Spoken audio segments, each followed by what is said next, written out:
I'd like to start off this segment by just saying I'm not a fan of sororities. I'm not a fan of fraternities. Don't really know all that much and don't care either. Just not for me, I guess. But you know what? I'm not going to rag on other people for wanting to do what they want to do, so whatever. But this is the latest story in the controversy surrounding trans issues in schools. A transgender student rejected from every sorority at the University of Alabama. This is a biological male who was trying to get into sororities, which of course are female, I guess, how do you define it? They're like clubs. I don't know. Clubs for women, and then fraternities, a club for men. I guess it's like a brotherhood, a sisterhood. You go to college, you join, you build community with a group of people who share, whatever fraternity or sorority that you're in. And then the trope, I guess, is when you graduate and you're applying for a job, people look out for each other and things like that. Like, oh, you were in that fraternity too? How cool. Whatever. I'll be completely honest. I don't really know the full point other than you see, like, what is it called? Rush Week or whatever. I can only tell you this. They're segregated by biological sex. And now you have this story. Let's read the story and then we'll talk about the issue instead of me just ragging on sororities constantly and fraternities. Unfortunately, this chapter is closed. The student wrote, none of the 19 sororities at the University of Alabama were interested in having a male student named Grant Sykes join them this year. The student, who uses she, her pronouns, called the decisions extremely upsetting and sad in a TikTok video where Sykes had been documenting the sorority application journey. All right, here's what I want to say to this. Part of me is concerned about hoaxes, in stories like this. So right now you have, in response to the story, this individual, Grant Sykes, is getting lucrative offers, I guess, with what's popping up on the internet. Someone from the Today Show is trying to write about them. They gained over 1 million followers on TikTok, which is a whole other conversation about what China may be doing to this country. But anyway, when I look at photos of Grant Sykes in the Instagram, I'm concerned that maybe not Grant, but eventually you are going to get an overt hoax on the system, and it's going to work.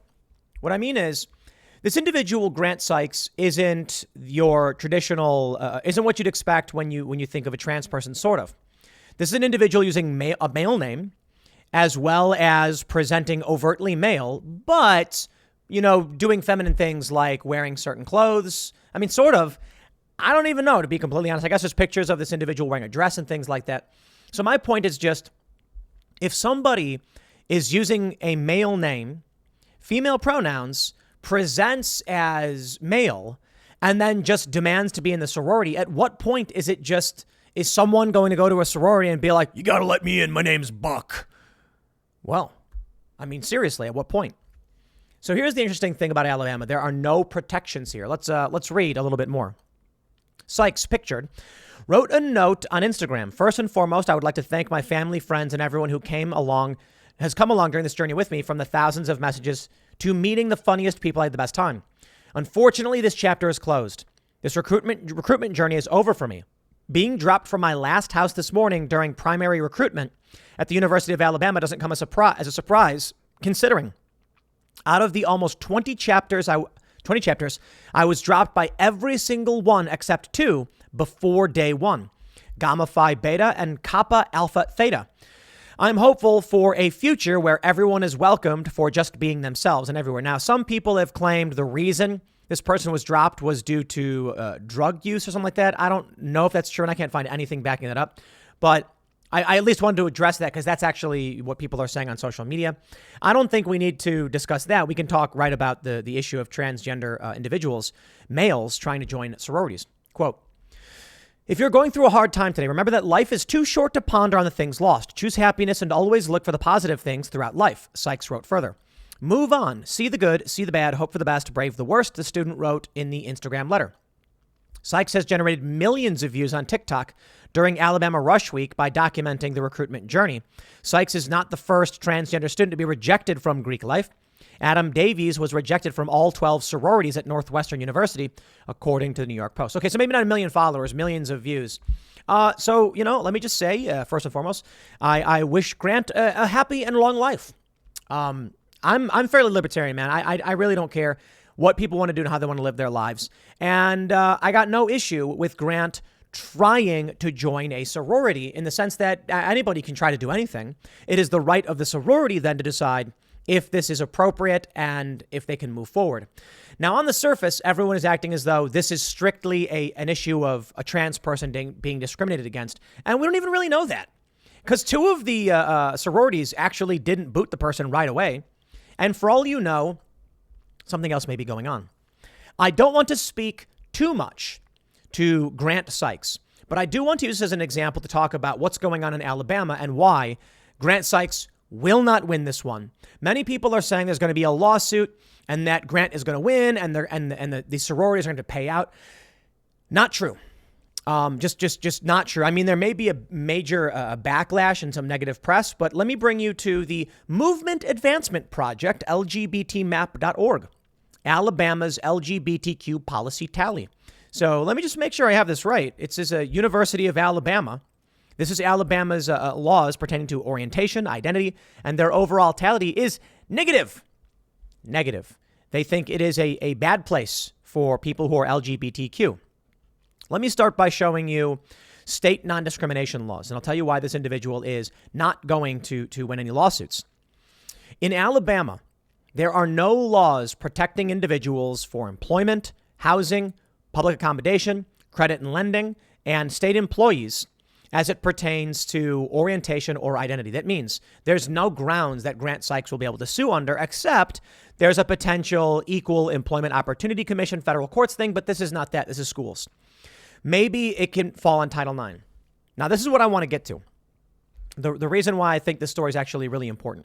Grant may actually be able to win a 1964 Civil Rights Act Title IX discrimination suit.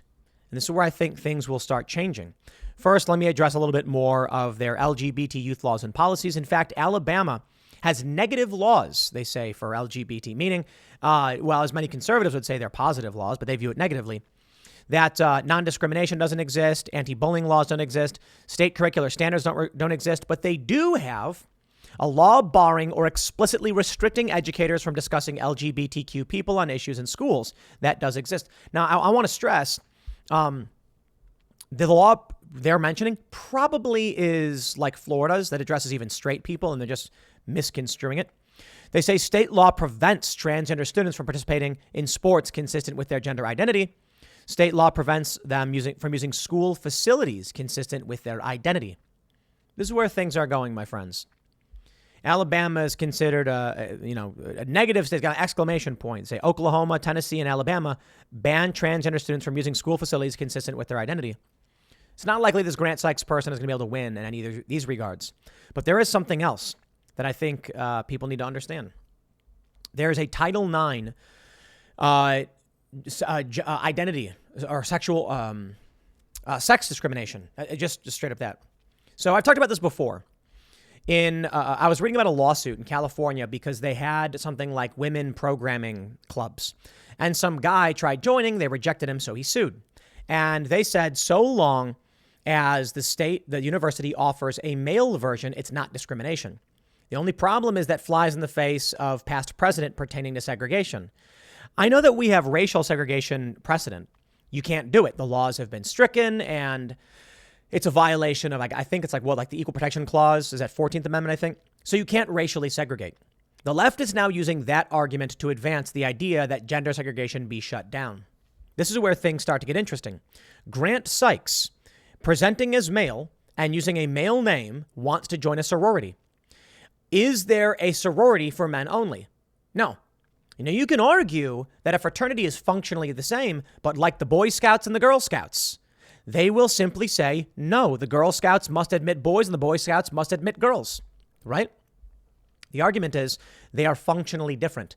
The Girl Scouts don't do the same thing as the Boy Scouts, and the Boy Scouts don't do the same thing as the Girl Scouts. Fraternities are different from sororities. They're very, very similar, but they're different. So now you'll need to create a male fraternity and a female fraternity and a male sorority and a female sorority, even though I understand functionally they're meant to be that. But that's not how it works.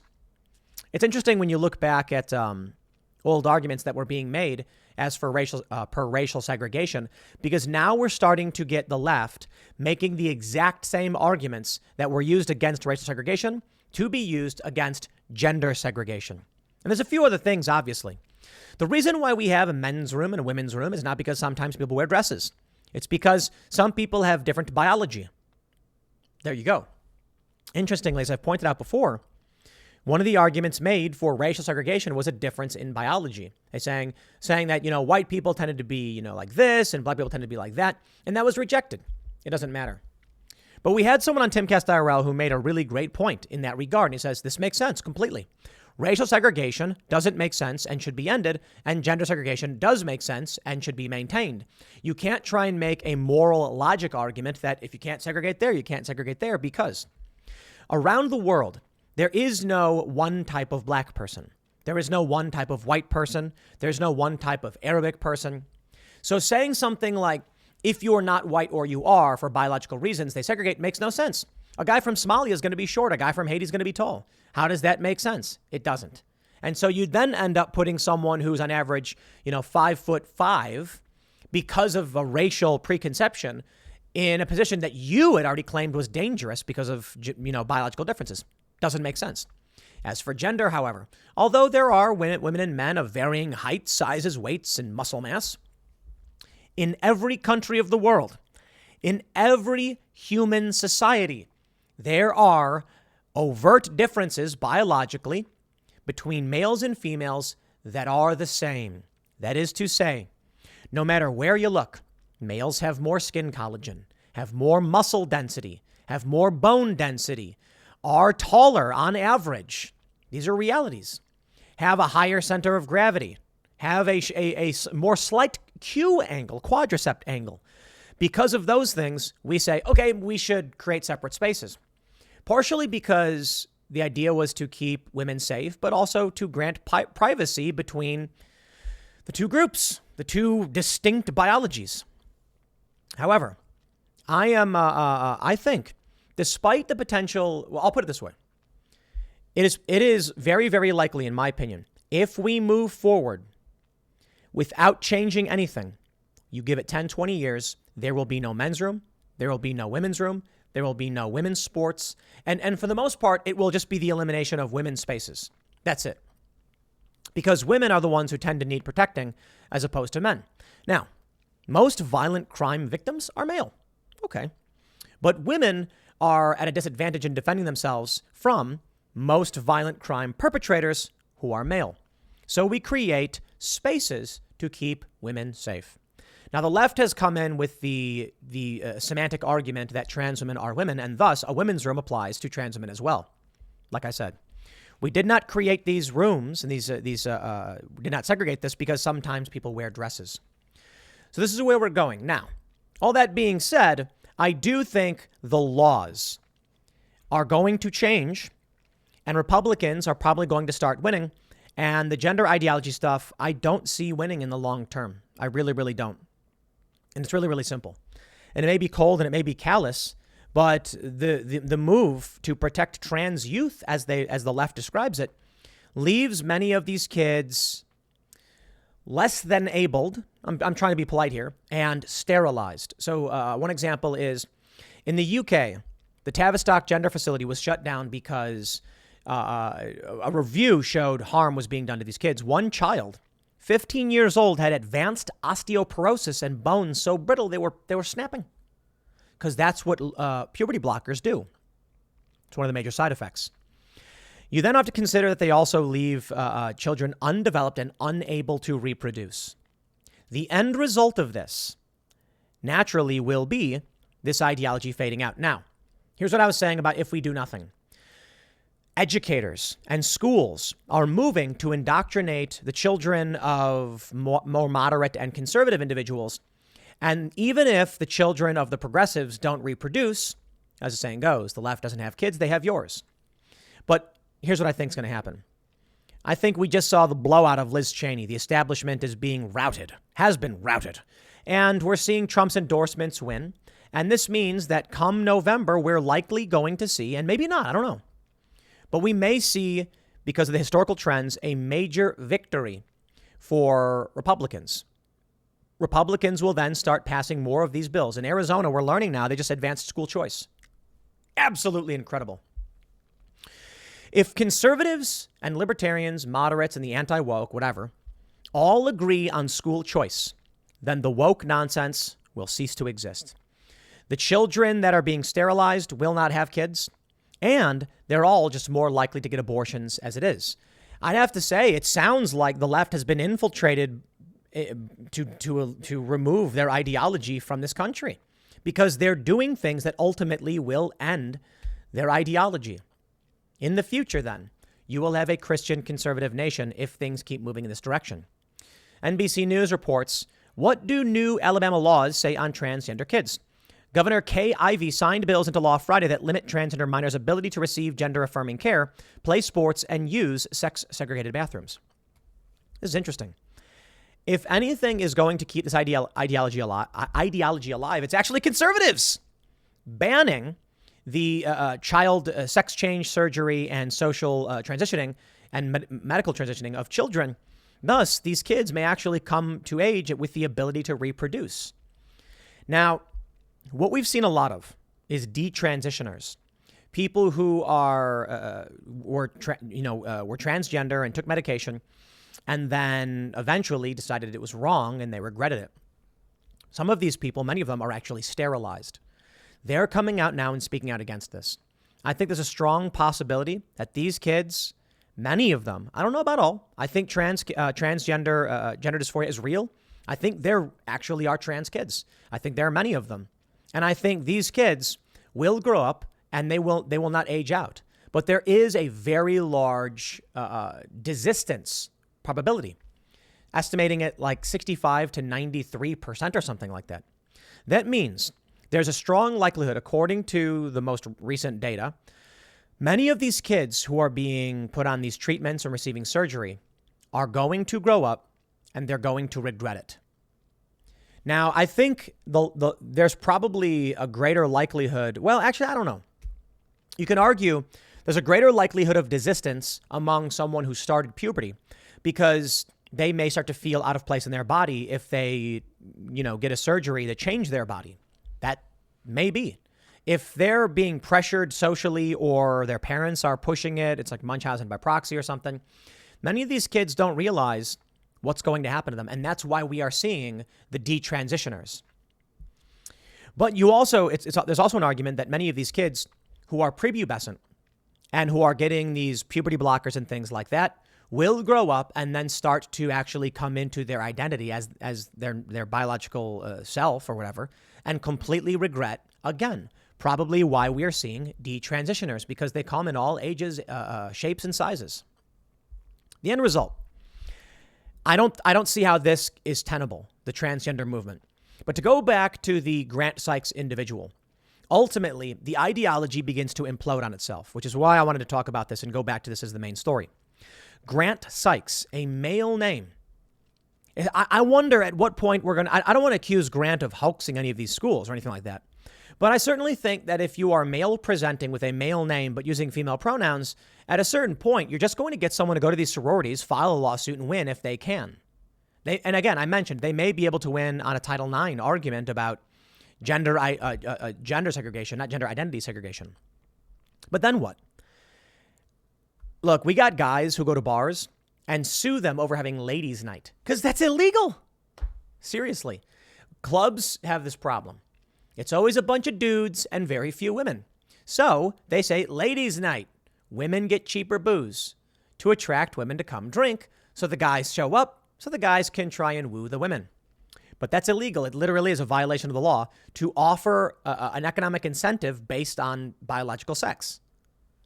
So where I see this going is you will likely start to see straight white dudes suing as many of these institutions as possible over segregation to prove a point.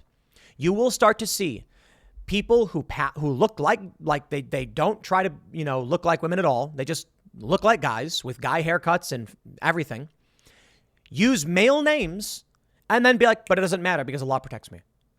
Then what are you supposed to do? I don't see how, the system we have in place right now, trying to be morally logical is not going to be possible.